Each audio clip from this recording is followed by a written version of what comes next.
యేసుక్రీస్తునందు మిక్కిలి ప్రియమైన క్రైస్తవ సహోదరి సహోదరులారా, క్రిస్మస్ పండుగ వచ్చింది, శుభములు ఎన్నో తెచ్చింది. ఈ అంశం మీద దేవుని వాక్కు ఈ రాత్రి వేళ ప్రభుని జన్మదినోత్సవాన్ని స్మరించుకుంటూ దేవుని వాక్కు ఆధారంగా నేర్చుకుందాం. క్రీస్తు జయంతి పండుగ మానవాళి రక్షణ పండుగ. మానవాళి రక్షణ కొరకు మానవ జన్మనెత్తిన కారణ జన్ముడు యేసుక్రీస్తు ప్రభు. ప్రేమకు ప్రతిరూపం చిన్నారి దివ్య బాలయేసు. పరలోక హద్దులు దాటి భూలోక సరిహద్దులు చెరిపేసి పశుల పాకలో అందరి వాడుగా యేసు జన్మించాడు. ప్రజలందరిచే రహస్యముగా పూజింపబడిన దేవుడు మానవలోకములో అందరికీ దర్శనమివ్వడానికి వచ్చాడు. క్రీస్తు జన్మదినం ఆశ్చర్యం, అద్భుతం, ఆనందం, ఆధ్యాత్మికం, ఆరాధ్యనీయం. ప్రియులారా, మన ఆలోచనలతో ఆలోచిస్తే దేవుడు మానవునిగా జన్మించడం అసంభవం. మనిషి దేవునిగా ఆరాధించడం అవివేకం. మన ఆలోచనలు, మన వివేకము దేవుని ఆలోచనల వంటివి కావు. మనం కేవలం రూపమును చూస్తాం, దేవుడు అంతరంగాన్ని చూస్తాడు. హృదయ లోతులను ఆయన పరిశీలిస్తాడు. దేవుడే మానవునిగా జన్మించడం మాయ కాదు, మంత్రం కాదు. సుదీర్ఘ ప్రణాళిక. సృష్టి దేవుని మహిమను కోల్పోయి పాప బానిసత్వములోనికి ప్రవేశించిన క్షణముననే దేవుడు అదే మానవుని నుండి రక్షణ ప్రణాళికను సిద్ధం చేసుకున్నాడు. ప్రవచనాలు వచ్చాయి, లేఖనాలు వల్లించబడ్డాయి, ప్రవక్తలు సందేశాలు ఇచ్చారు. ప్రజలందరూ ఆశతో ఎదురు చూస్తున్నారు. దేవుడు నమ్మదగినవాడు. తాను వాగ్దానం చేసినట్లే మానవునిగా ఒక కన్య గర్భము నుండి జన్మించాడు. అది ఎంతో దయనీయమైనటువంటి చరిత్ర. ఆ చరిత్ర మనందరికీ ఆశీర్వాదం. ఆ ఆశీర్వాదమే క్రీస్తు జన్మదినం. ఆ ఆశీర్వాదమే నేడు ఈ రాత్రి కల్లారా చూసే యోగ్యత మనందరము పొందుతున్నాము. ప్రియులారా, చీకటిని చూసి భయపడేవారు నా కోసం వెలుగు ఉదయించిందని గర్వించే రోజుని, నిన్ను దేవుని నుండి దూరం చేసే అంధకార శక్తులు, వాని అధిపతులైన సైతాను ప్రభావం ఇక మనపై ఉండదు. క్రీస్తు జన్మదినం దుష్టుడైన సైతానుకు పతన దినం. ఇక ప్రతిరోజు సైతాను ఓడిపోతూనే ఉంటుంది. దేవుని బిడ్డలు శాశ్వతంగా రక్షింపబడుతూనే ఉంటారు. ప్రియులారా, క్రీస్తు జయంతి వచ్చిందంటే అది మన రక్షణ పండుగ. క్రీస్తు జయంతి వచ్చిందంటే పరలోకం భూలోకంలో ఉన్నట్టే. క్రీస్తు జయంతి వచ్చిందంటే ప్రతి ఇంట ఆనందమే. క్రీస్తు జయంతి పండుగ వచ్చిందంటే పలకరింపులు, గ్రీటింగులు, కలరింగులు, ఆత్మీయత, ఆనందం, ఆత్మీయత ఇవన్నీ కలబోసినటువంటి రాత్రి క్రీస్తు జన్మదినం, మన రక్షణ దినం, శుభాల దినం. ప్రియులారా, లోకమంతా దేవుని మహిమపరిచే రోజుది. ప్రతి కన్ను దేవుని చూస్తుంది, దేవుని తేజస్సును చూసేలా చేస్తుంది. ప్రతి గుండె రక్షకునికై స్తుతులు పాడుతుంది. ప్రతి కార్యము దేవునికి సాక్ష్యమిస్తుంది. క్రీస్తు జయంతి విలువ ఎవరు గ్రహించగలరో వాళ్ళల్లో ప్రభువు ఉంటాడు. మన హృదయలో, మన మదిలో క్రీస్తును నిలుపుకుంటేనే సంబరం, లేదంటే ఇది కేవలం ఆడంబరం. మన కొరకు రక్షకుడు పుట్టాడు. ఆయనే లోకరక్షకుడు, ఆయనే విమోచకుడు, ఆయనే మార్గచూపరి, ఆయనే కరుణామయుడు, ఆయనే రాజాతిరాజు, ఆయనే ఆరాధ్యుడు, ఆయనే మన దేవుడు. అంచేత ఈ రాత్రి వేళ మనకై పుట్టిన ప్రభుని ఆరాధించుదాం, మనకై వచ్చిన ప్రభుని పూజించుదాం, మన మధ్య ఉన్న ఆ ప్రభునకు స్తుతులు పాడుదాం, మనతో ఉండడానికి వచ్చిన ఆ ప్రభువుతో మనము ఉందాం. పరలోకము నుండి భూలోకములో పుట్టిన యేసును మనసారా స్వీకరించి మన హృదిలో మదిలో చోటిద్దాం. ప్రియారా, ఈరోజు దేవుని వాక్కు అంధకారం అగాధంలోనికి వెళ్ళిందని, అంధకారంలోని ప్రజలు వెలుగులోనికి వచ్చారని గొప్ప సందేశం ఇస్తూ ఉంది. యెషయా ప్రవక్త గ్రంథం 9వ అధ్యాయంలో చీకటిలో ఉన్న వాళ్ళు గొప్ప వెలుగును చూశారు. గాఢాంధకారము నుండి జ్యోతి ప్రకాశించింది. సంతోషం, సంబరం ప్రజలలో వికసించింది. బానిస కాడి విరగగొట్టబడింది. బరువైన బ్రతుకులలో నెమ్మది వచ్చింది. వెలుగులో అన్నీ కనిపిస్తాయి, నువ్వు నేను కూడా. వెలుగులో జీవం ఉంటుంది, వెలుగులోనే ఆనందం ఉంటుంది. క్రీస్తు జన్మదినం వెలుగుల పండగ. పాపాంధకారము నుండి జీవపు వెలుగులోనికి ప్రవేశించడం క్రీస్తు జన్మదినం. క్రీస్తు వెలుగు పుత్రుడు. మనము ఆ ప్రకాశంలోనే ప్రకాశించాలని ప్రభువు ఆహ్వానిస్తున్నాడు. మనం పొందుకున్నటువంటి వెలుగులోనే మన భవిష్యత్తు ఉన్నది, మన జీవిత ఉనికి ఉన్నది. వెలుగులోనే మనం కనిపించాలి, వెలుగుతూనే మనము ఉండాలి. అన్నింటికీ కారణ జన్ముడు మన రక్షకుడే. మనకొక శిశువు జన్మించాడు, మనకొక కుమారుడు ఈ లోకానికి వచ్చాడు. ఆయన రాజ్యమునకు అంతముండదు. ఆయనకు ఏమని పేరు పెడతారంట? ఆశ్చర్యకరుడైన సలహాదారుడు, బలాఢ్యుడైన దేవుడు, శాశ్వతుడైనటువంటి జనకుడు, శాంతికరుడైన రాజు, రాజ్యాధికారం గలవాడు, రాజ్యము సదా శాంతి సమాధానాలతో ఉండువాడు. అలాంటి శిశువు మన కోసం జన్మించాడని.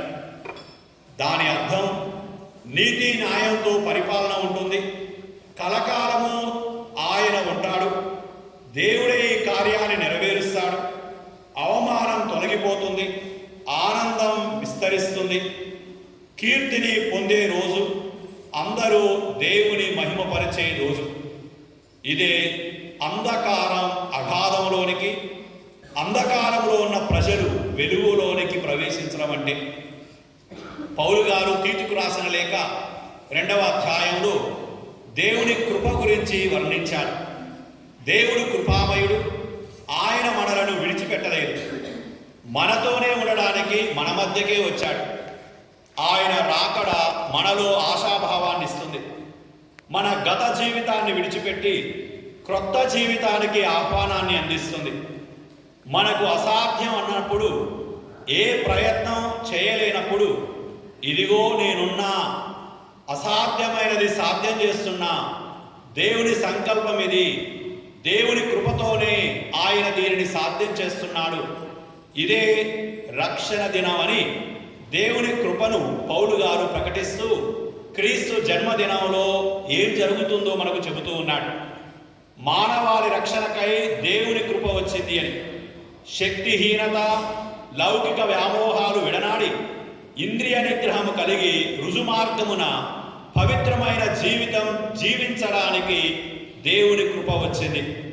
క్రీస్తు మహిమ ప్రత్యక్షమయ్యే శుభదినమున మనము నిరీక్షించిన నిరీక్షణ ఫలిస్తుంది అని చెప్పడానికి దేవుని కృప వచ్చింది. కృపామయుడు రాకతో మనము సమస్త దుర్నీతి నుండి దేవుడు మనల్ని విముక్తులను చేస్తున్నాడని చెప్పడానికి ఆయన కృప వచ్చింది. కృపామయుడు మన సొంత శ్రమతో కాదు, దేవుడు తన కుమారుని శ్రమతో మన శ్రమను అధిగమించే శక్తినివ్వడానికి దేవుని కృప మన కోసం పుట్టింది. ప్రియులారా, పౌలు గారు రోమీయులకు రాసిన లేఖ 6వ అధ్యాయం 14వ వచనంలో అంటున్నారు, దేవుని అనుగ్రహమునకే గాని ధర్మశాస్త్రమునకు మీరు ఇక లోబడి ఉండనందున పాపము మీపై ఇక పరిపాలన చేయదు అని. క్రీస్తు యేసుతో ఏకమై జీవించువారు ఏ దండ లేకుండా జీవిస్తారని.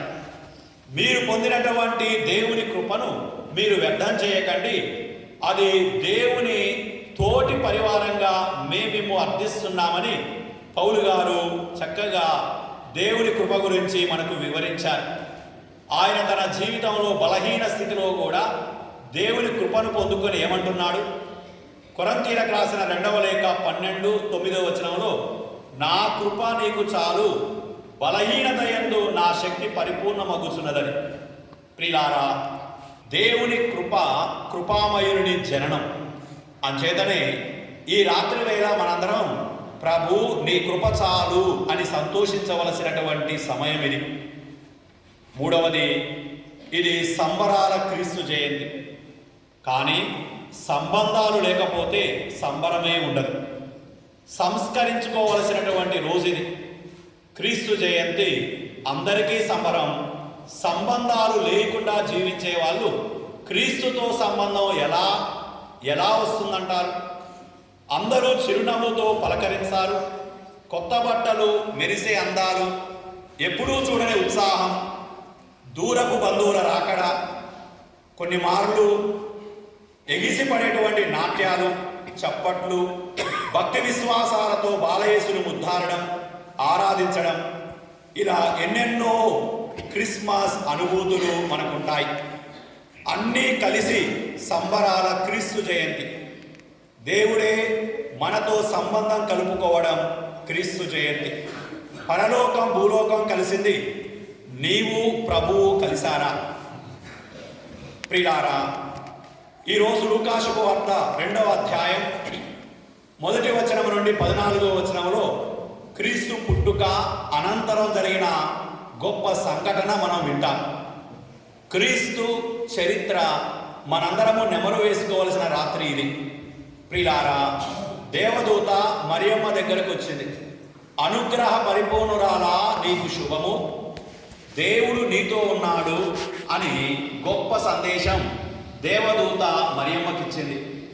ఈరోజు ఈ రాత్రి మనందరికీ కూడా దేవదూత ద్వారా దేవుడు పంపే సందేశం, మీరంతా అనుగ్రహ పరిపూర్ణులుగా దేవుడు ఎన్నుకుంటున్నాడని. కనుక మీరు భయపడవలదు, ఎందుకంటే ప్రభువు మీతో ఉన్నాడు. ప్రియులారా, చిన్నారి యేసు ఈరోజు మనందరికి ఇచ్చేటువంటి మొదటి సందేశం, నేను మీతో ఉండడానికి వచ్చానని.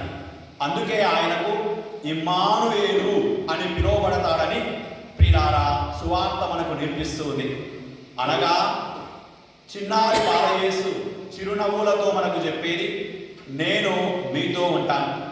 ప్రియులారా, ప్రస్తుత ప్రపంచంలో అందరూ నా దగ్గరికి రండి అని చెప్పేవారు లేరు. ఎప్పుడు నా దగ్గర నుండి అందరూ వెళ్ళిపోతారా అని చూసే రోజుంది. ఎందుకంటే ఒకప్పుడు కలిసిమెలిసి జీవించే కుటుంబం ఇష్టపడుతున్నారు, కానీ ఇప్పుడు ఒంటరిగా జీవించే జీవితం ఇష్టపడుతున్నారు. ఎప్పుడు అందరూ వెళ్ళిపోతారా, నేను ఒక్కనే ఎప్పుడు ఉంటానా అని ఎదురు చూసేటువంటి వారు చాలామంది ఉన్నారు. మరొక వైపు ఒంటరితనం, వృద్ధాప్యం, భయం, ఆందోళన, వీటి మధ్య చీకటి ప్రపంచం. యేసు ఈ చిన్నారి బాలునిగా జన్మించి మనందరికీ అందించేది ఆ దూత మరియమ్మతో చెప్పిన మాట, నేను ప్రభువు నీతో ఉన్నాడు అని చెప్పిన మాట. ప్రియులారా, ప్రభువు మనతో ఉన్నాడు. ఇప్పుడు మనము ఒక్కొక్కరితో శుభాకాంక్షలు తెలుపుతున్నప్పుడు ప్రభువు నీతో ఉన్నాడు అని చెప్పగలగాలి. అప్పుడే మనలో ఇరుగు పొరుగు వారిలో ఉన్న క్రీస్తును చూడగలిగే వ్యక్తిత్వం అలవర్చుకోగలుగుతాం.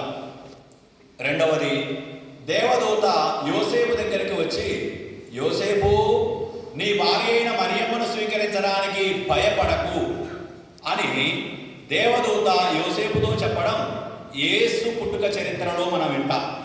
ప్రియులారా, ప్రస్తుతం అవమానాలు, నిందలు, అనేక రకాలైనటువంటి వాదోపవాదనల మధ్య ప్రపంచం జీవిస్తూ ఉంది. అంతేకాకుండా భార్యాభర్తల మధ్య, తల్లిదండ్రులు పిల్లల మధ్య ఎన్నెన్నో అవరోధాలు, ఎన్నెన్నో గొడవలు. ఈ పరిస్థితుల్లో మనందరం కూడా కళ్ళు తెరిచి చిన్నారి భార్య ఇస్తున్నటువంటి రెండవ సందేశం, నీ భార్య అయిన మరియమ్మను స్వీకరించడానికి భయపడకు దూత చెప్పిన మాట. ఈరోజు మనందరం కూడా దూత మనందరితో నీ పొరుగు వారిని స్వీకరించడానికి భయపడవాకు, నీ వృద్ధాప్యంలో నీ తల్లిదండ్రులను ప్రేమించడానికి భయపడవాకు, కాళ్ళు చేతులు లేవని నీ భార్యను విడిచిపెట్టవాకు, పిల్లలు అవిటివారు చెవిటివారు మూగవారు మానసిక వికలాంగులు అని విడిచిపెట్టవాకు, కష్టాల్లో బాధల్లో సమస్యల్లో కలిసిమెలిసి ఉంటామని చేసిన వాగ్దానాన్ని గుర్తుంచుకో అని ప్రభువు చిన్నారి యేసు మనందరికీ ఆనాడు యోసేపుతో నీ భార్య అయిన మరియమ్మను స్వీకరించడానికి భయపడకు అని దూత చెప్పిన మాట.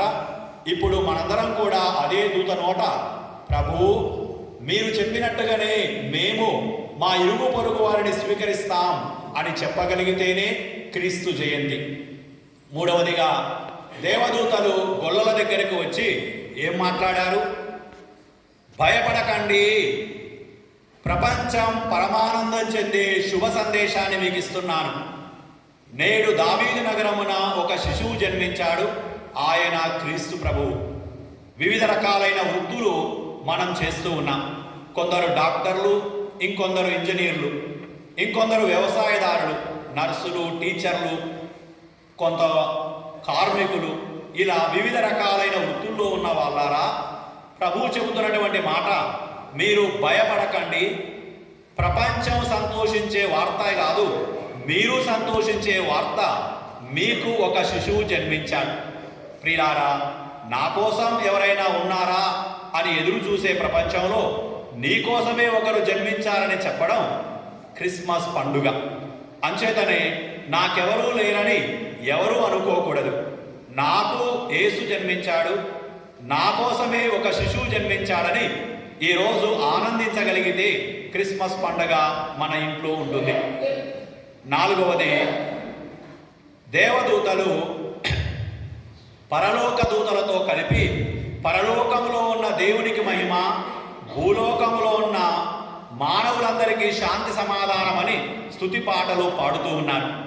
ప్రియులారా, మనందరం ఆ దేవుని ప్రేమ అనుభూతి చెందినప్పుడు, ఆ ప్రభు రక్షణ మన కుటుంబాలలో మనము అనుభూతి చెందినప్పుడు దేవదూతలతో మనము కూడా నోరు విప్పుతాం, దేవుని స్తుతిస్తాం, దేవుని యందు ఆనందించుతాం. కానీ ఈరోజు మనం సంతోషించడానికి ఒక కారణమైన చెబుతారా అంటే చాలామంది మూగ వాళ్ళు అయిపోతూ ఉన్నారు. కానీ నువ్వు బాధకు కారణం ఏంటంటే కన్నీళ్ళు, గుండె చప్పుడు, అనేక రకాలైనటువంటి ఇరుగు పొరుగు వాళ్ళ చప్పుళ్ళు మనకు వినపడుతున్నాయే కానీ మనం సంతోషించడానికి నోరు విప్పగలిగి ఒక సందేశం మనం చెప్పగలుగుతున్నామా? ప్రియులారా, అంచేత దేవదూతలు దేవుని మహిమపరచగలిగారు. కానీ క్రైస్తవ విశ్వాసులు రక్షకుణ్ణి పొంది కూడా దేవుని మహిమపరచగలిగే స్థాయి లోపిస్తూ ఉంది. అంచేత చిన్నారి యేసయ్య ఈరోజు మనందరినీ కూడా మూగవాళ్ళం కావడానికి కాదు, దేవుని మహిమపరచగలిగే జీవితం కోసం ఆహ్వానిస్తూ ఉన్నాడు. ఇక ఐదవది కృష్ణుడు పిల్లారా, అదే దేవదూతలు ఒక నక్షత్ర రూపంలో ముగ్గురు రాజులను ప్రేరేపించి వారికిచ్చిన జ్ఞానంతో ఒక నక్షత్రాన్ని అనుసరిస్తూ దేవుని పూజించగలిగారు. ప్రియులారా, ఈరోజు క్రైస్తవ సంఘంలో మీరంతా నక్షత్రాల్లా మెరియాలి, మిలమిల మెరిసే తారల్లా క్రీస్తు సందేశాన్ని లేని వాళ్ళకి ఇవ్వగలగాలి. ఆ ముగ్గురు జ్ఞానులు కానుకలిచ్చారు కదా, మీరు ఇరుగు పొరుగు వారికి చిన్నారి బాలయేసు పేరిట కానుకగా మారాలి. ప్రియులారా, దేవుడు కానుకలు కోరేవాడు కాదు, కానుకలను ఇచ్చేవాడు, మన హృదయంలో ఉండేవాడు. అందుచేతనే ఈ పవిత్రమైన రాత్రి క్రిస్మస్ పర్వదినాన మన బాధ్యత ఏంటో మనం తెలుసుకోవలసిన అవసరం ఉంటుంది. ప్రియులారా, మొట్టమొదట క్రిస్మస్లో ఏం చూస్తాం, ఏం వింటాం, ఏం మనం ఇతరులకు ఇస్తాం. క్రిస్మస్లో కొత్త బట్టలు ధరించడం మామూలు విషయం, క్రిస్మస్లో క్రీస్తును ధరించడం గొప్ప విషయం. అంచేత ఇప్పుడు మనందరం కొత్త బట్టలు వేసుకున్నాం, కానీ కొత్త హృదయం కలిగిన క్రీస్తును ధరించడం మనందరి బాధ్యత ఈ క్రిస్మస్ పండుగ దినాన. క్రిస్మస్ పరమార్థం అనుభూతి కావాలంటే ప్రతిఫలంగా ఏమి ఇవ్వలేని వారికి ఏదైనా కానుక బహుమానం నీవు ఇవ్వగలవా అని ఆలోచించాలి. మనకి తిరిగి ఇవ్వగలిగే బహుమతులు చాలా ఉంటాయి, కానీ మనకు ఇచ్చినా ఇవ్వని బహుమతులు ఎవరు కూడా ఊహించని వ్యక్తులకు మనము బహుమానంగా మారడం క్రిస్మస్ సందేశం. క్రిస్మస్ అంటే అలంకరణ కాదు, ఆరాధన. మనం చుట్టూ అంతా అలంకారం చూస్తున్నాం. చర్చి ముందు, చర్చి లోపట, పశువుల పాకలు, మీ ఇల్లు, ఇంటి పైన, ఇంటి లోపట, ఇవన్నీ కూడా బాహ్యంగా కనిపించే అలంకారాలు. కానీ దేవుడు కోరుకునేది ఆత్మ అలంకరణ. మన ఆత్మలు ఎలా అలంకరించబడాలి? దేవుని వాక్కుతో, ప్రార్థనా శక్తితో, దేవుని కృపతో, పవిత్ర జీవితంతో. అలా అలంకరించబడని వాళ్ళకు క్రిస్మస్ పండగ ఉండదు. క్రీస్తు జన్మించాడు, అది ఒక చరిత్ర. కానీ క్రీస్తు నా కొరకు జన్మించాడు, ఇది మనకు రక్షణ. అంచేత మనందరం కూడా చరిత్ర చదువుకునే వాళ్ళంగా కాదు, కానీ ఆ చరిత్రకారుని మన రక్షకునిగా స్వీకరించే వాళ్ళంగా ఈ క్రిస్మస్ పండుగ మారాలి. క్రిస్మస్ అంటే ఇంటిపై నక్షత్రం ఉందా లేదా చూసుకోవడం కాదు, కానీ ఆ నక్షత్రం ఉన్న ఇంటిలో క్రీస్తు ఉన్నాడా లేదా చూసుకోవడం. ప్రియులారా, మనందరం కూడా మన హృదయంలో క్రీస్తు ఉన్నాడా లేడా చూడగలిగితే అప్పుడు ఎదలో క్రిస్మస్ పండగే ఉంటుంది. ప్రతి గుండెల్లో క్రిస్మస్ పండగే ఉంటుంది. ప్రతి ఇంట క్రిస్మస్ పండగే ఉంటుంది. ప్రతి సంఘంలో క్రిస్మస్ పండగే ఉంటుంది. ప్రతి నోట క్రిస్మస్ పండగే ఉంటుంది. ఈ రాత్రి మనందరం క్రిస్మస్ సంబరాలలో మునిగి తేలుతున్నటువంటి పవిత్ర రాత్రి క్రీస్తునందు ప్రియులారా, ఏమీ లేకుండానే ఈ లోకంలో జన్మించిన యేసు ప్రియులారా లోకరక్షకుడు కాగలిగాడు. అన్నీ ఉండి దేవుని అనుగ్రహాలతో పరిపూర్ణమై మనము లోకానికి క్రీస్తు రూపాన్ని చూపలేకపోతే మన జీవితం వృధా. అంచేత ఈ పవిత్రమైన పర్వదినాన క్రిస్మస్ పండుగ శుభాకాంక్షలు. మన ఇరుగు పొరుగు వారి జీవితాల్లో చిరునవ్వునివ్వాలి, ఆనందాన్నివ్వాలి, కష్టాలను దూరం చేయాలి, మరియు అంతకంటే ఎక్కువగా ఒకరిని ఒకరు క్షమించుకునే వ్యక్తిత్వం పెంపొందించుకోవాలి. క్రిస్మస్ అంటేనే ప్రేమను పంచడం, శాంతిని చూపడం, క్షమించడం, ఆనందించడం. అప్పుడే క్రిస్మస్ ఆరాధనగా మారుతుంది. ఇప్పుడు మీ ఆరాధన ప్రభువు స్వీకరిస్తాడు. అలాంటి గొప్ప క్రిస్మస్ వేడుక మీ కుటుంబాలలో, మన సంఘంలో, మన జీవితాల్లో, మన గుండెల్లో జరగాలని ఆత్మీయంగా చిన్నారి యేసుకు మనల్ని మనం సమర్పించుకుంటూ విశ్వాసంతో ప్రార్థించుదాం. దేవుని కృప సమృద్ధిగా మనందరితో ఉండునుగాక.